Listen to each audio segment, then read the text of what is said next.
let's talk about this shit, because we've been trying not to talk about it because I wanted to have all of our thoughts here in front of the camera. I wanted to say a lot too, but then I asked you to come on because I wanted your perspective, being a woman, being a mom as well.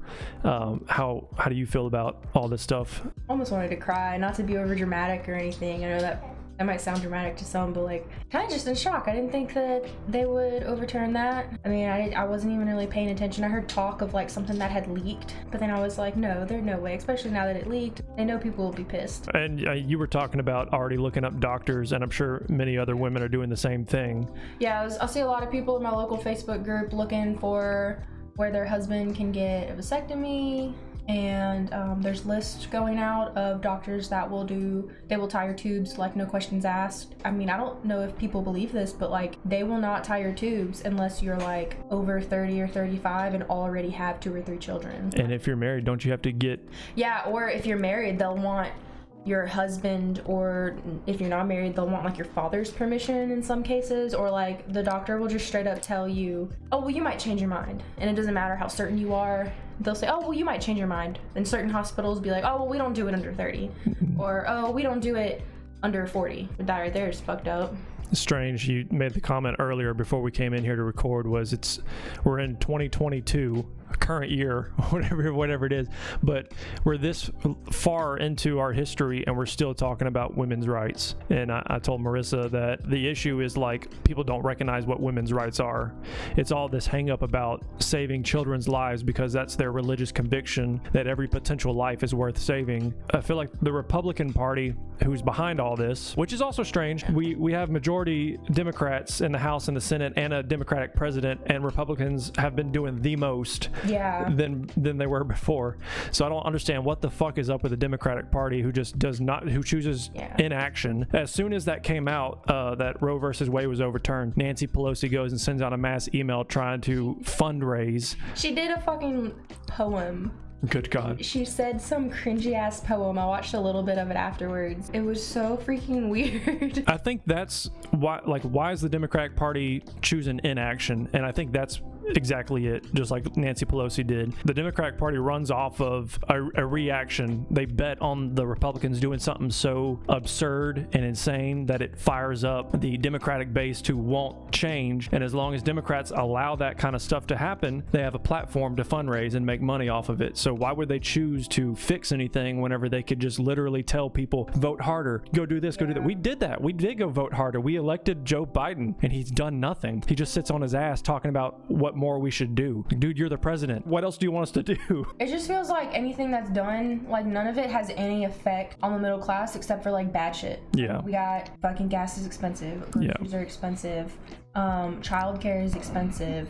People are just getting more poor, more unhappy, and that just causes more riots, more crime, more bad shit. Now they've done this, and we're already having a tough time. I mean, the Republican Party is so pro-life, but really it's just pro-forced birth, because if they actually cared about children being born, they would take care of children after they're born in a better manner.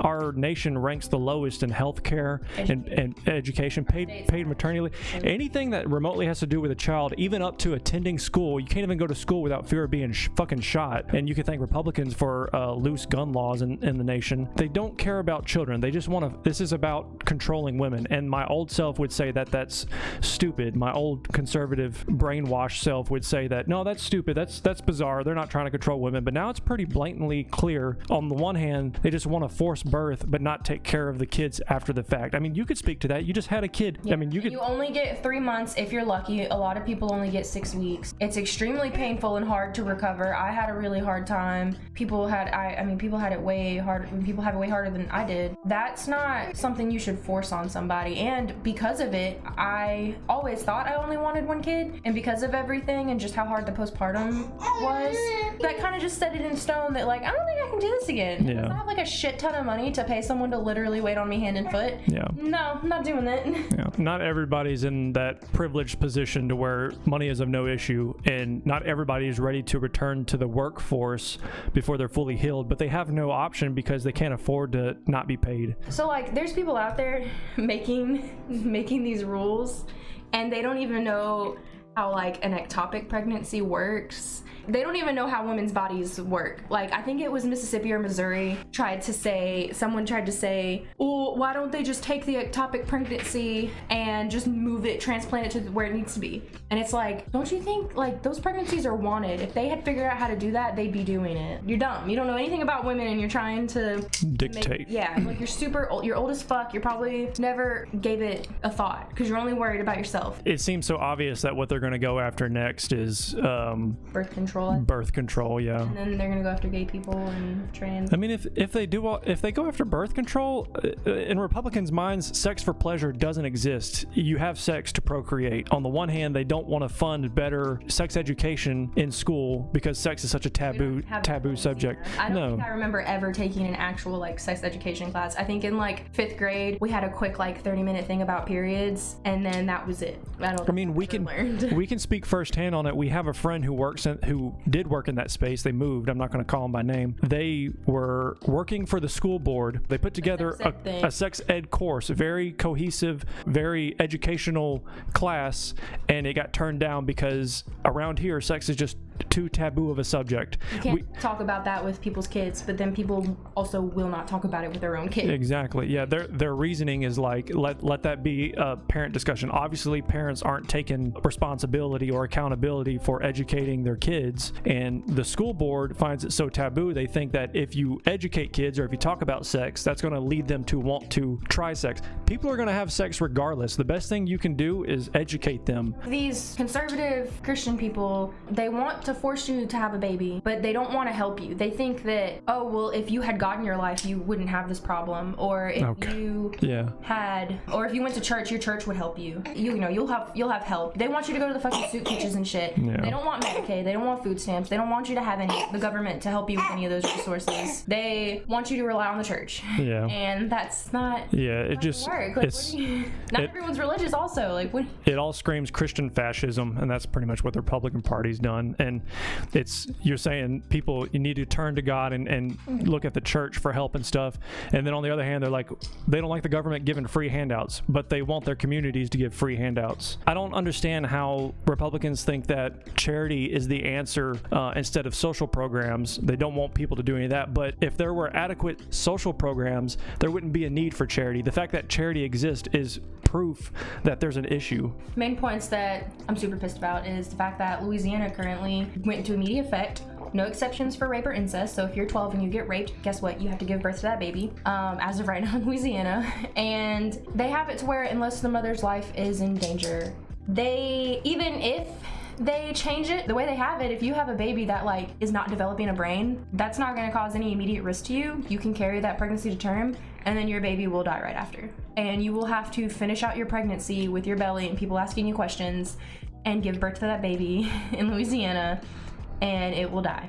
Maybe it'll have some other genetic disease, and you'll have a baby with severe medical problems, and you will go into medical debt. But you could ask the church for help. Yeah. The church is going to pay all your medical bills to keep that life alive, because that life is worth saving, even though that they're essentially a vegetable, and probably it's not a life worth living. No. If you're just bedridden. Okay, one thing. If you say, oh, it's okay if you were raped, then you can abort. What's the fucking difference between a 12-week-old fetus that was conceived by rape and just a normal 12-week-old fetus? If it's okay to kill one, if in your eyes, if it's murder, yeah, if you're pro-life, both. Oh, well, if it's rape, then it should be okay. Morally, what's the fucking difference? Yeah. So that right there is a shitty argument. Yeah. And then also, you can't give a right to a fetus that other people do not have, that no other human has. You can't force a woman to carry a fetus and have it be sustained off of her for it to live if you can't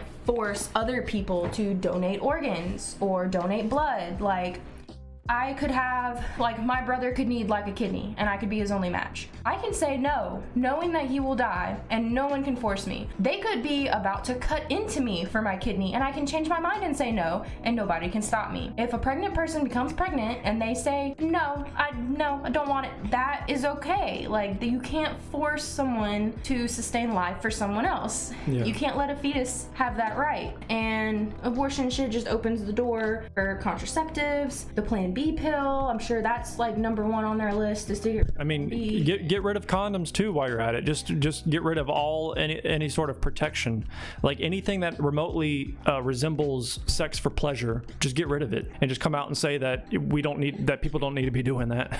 They don't need to be having sex unless they plan on having kids. Yeah, and I've heard some people say, well, I don't think it's fair for Jane Doe to go get 5 abortions and use it as birth control.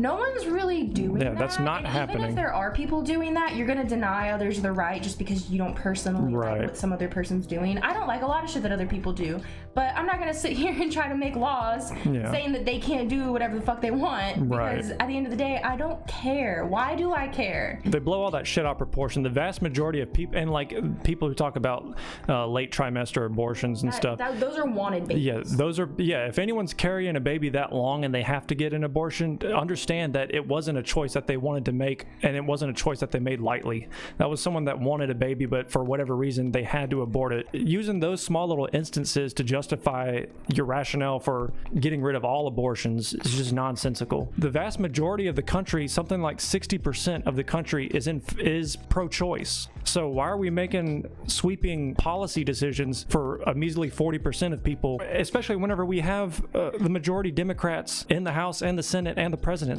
And these people in the Supreme Court, they're making decisions that the majority do not want. Yep, and they're not people that we voted for. The Democratic Party is just like, for me, I'm starting to realize this is why I think the two-party system is broken, because Republicans can do and get away with stuff that's so outlandish. Like I said earlier, the Democrats just run on that program hoping that they do something outlandish so that they can have a platform to fundraise and do X, Y, and Z. So they'll just allow that stuff to happen. And people lie all the time. Whenever, like President Barack Obama in 2007, whenever he was running for president, had said that one of his priorities would be for women to make those choices. What would you do at the federal level, not only to ensure access to abortion, but to make sure that the judicial nominees that you will inevitably be able to pick are true to the core tenets of Roe v. Wade? Well, the first thing I do as president is sign the Freedom of Choice Act. That's the first thing that I... And then we fast forward 2 years later. The Freedom of Choice Act is not my highest legislative priority. So I don't understand the inaction of the Democratic Party, which tells me that, again, the two-party system is broken. We need to find a solution. We need to find actual progressives to vote into the Democratic Party. If they're not there, we need to find another option. I've never really thought to vote like locally. I only voted for the first time this past election, for the presidential election, and now I definitely now see the importance of like voting locally and stuff, and sometimes it feels useless because they all get paid off by companies to make certain laws and certain regulations that help out these big corporations. It's all capitalism, baby. Yeah, it's all capitalism, and the Electoral College is the ones who make the decision anyways, because since I think it was like 1980 something was the last time a Republican president who also got the popular vote became president. I don't think a single Republican president has gotten the popular vote since like 1988 or something. Yeah, no, it's all really sad, and I've looked into like how difficult is it to move to another country, and what's up with Canada. Yeah. We talked about before this happened, we were like joking about moving to Alaska just cause. It's harder to live there, but I'm of course a UBI guy, and Alaska is the only state that resembles anything remotely close to UBI. They do a yearly stipend that kind of varies based on their oil production or something. Middle class, lower middle class, and poor people. With the way inflation's catching up to everybody's salaries, the middle class is becoming low. They'll just have more children, be more poor, and more crime, and more pissed off people, because pissed off people that have mental health problems because they had a hard life, because they were poor. Like, it's just gonna get worse and worse and worse. Yeah. At my job, the people I work with, they work with troubled youth. They don't fund, like, we're a nonprofit, we don't get funded. Like, foster care doesn't get funded, DCFS, all that. Like, none of that is helped. And so it's already hard, and it's just going to get harder. You could see the correlation in your paperwork, I'm sure, that crime is born from poverty. You know what I mean? Or a lot of crime comes from poverty. I mean, people don't have a choice except to survive, and whenever that's all they know, they're not going to play by the rules because the current rules we have in place don't look out for them. There's maybe a few people who can climb out of that, but for the vast majority, it's just is what it is, and they have just an unfair hand dealt to them in life. And maybe if you're a little bit of luck, you can maybe climb out of that, but that's just unfortunately not the case for most people. I see online some people are like, oh, well, Roe versus Wade, them overturning that doesn't mean that it's illegal in America. And it's like, for the people that live in the South, it might as well be, because people can't just afford to drive all the way to fucking Illinois and California and shit and New York to go get abortions and stay there for like 3 days while they recover or something. And in Louisiana, you can't get it mailed to you. You would have to like get it mailed somewhere and then have it forwarding to you. And like, even that, they might, I mean, I'm sure states are looking at to like prosecute people who get the abortion pill by the mail or traveling out of state. I really hope that they're not able to do that, but now I don't even know anymore. Like, it's literally all up in the air. I am not like a conspiracy theory person, and I'm normally one to be, you know, to be positive when it comes to like, it's not the end of the world, but I'm starting to just get like a lot more trend that way, like pessimistic. That's how I feel. I mean, and the whole argument about them overturning it for federally and giving it up to states' rights, again, like you just pointed out, people, especially in the middle of the country, don't have the money to drive all the way over to the West Coast or the East Coast. A lot of people say, well, just move. Yeah, not everyone has the fucking money just to up and move. Family, and you don't have the money. You come back to this. You come back to the same argument, like it's women's rights that are being under attack, regardless if it comes down to what the state has to say about it. It's something that needs to be federally protected. You could use the same argument like back in the day. They could have used that for slaves. Like, oh, it should be the state's decision to have slaves. Yeah. No. Yeah. And like saying, oh, it's not in the Constitution, so it should be. There's a ton of shit that's not in the Constitution that still should be a right. It comes down to human rights, and then you could argue, if you're on the side of a Republican evangelical Christian, that, well, what about the baby's rights? You know what I mean? And I think that's where the argument comes down to, is like, you believe that quote unquote baby's life is of intrinsic value because your religious book tells you that that's what it is. That heartbeat that you hear at like 6-7 weeks, that's an electrical thing that they call a heartbeat. There's no 4 chambers of a heart. There's no like function, like there's nothing you would recognize as a heart. There's no like brainwave activity and functioning like something that you could, like a bug brain. Like you don't feel bad when you stomp on a bug or when you step on plants, but they are like alive. I mean, if you're gonna go, I mean, it's still debated about like precisely when, you know, something maybe becomes like more sentient, but they have a roundabout idea of about like at what weeks when you have like brain activity and like the, you know, different sections of the brain start developing, and that right there is another argument. But even besides the point, again, you can't make someone support the life of something else if no other person can do that. You can't let a fetus have demand to be sustained. Oh, this also fucks up IVF because they fertilize embryos and then implant some of they like store some of them and will implant some of them in a woman during IVF treatment. This right here, this whole abortion stuff, that fucks with that. Like, that could ruin IVF for people in some states. How so? If they decide? Because they would consider that a life. They'd say, oh, well, if you do IVF, you have to implant all of those in there. That's why people of IVF has a higher chance of like having multiples, because they put a few in there and then see which one takes. And so that's why a lot of times people will have like multiples and triplets and stuff. A lot of that is from IVF. Like, some people won't be able to get IVF in certain states now, because if you can fertilize an egg in a petri dish and freeze it and hold it for a while because it has like a shelf life, you know, if they consider that life. The fact that all these policies get dictated from religious convictions, specifically Christian fascism, is really the main issue there. People within Christianity need to have some sort of reformation where they can understand that you can be a Christian without forcing your belief on other people. Never in the Bible had that been the direction of Jesus, essentially. You need to let people live. Yeah, exactly. Render under Caesar what Caesar's. Essentially, let the government decide what the government's going to do.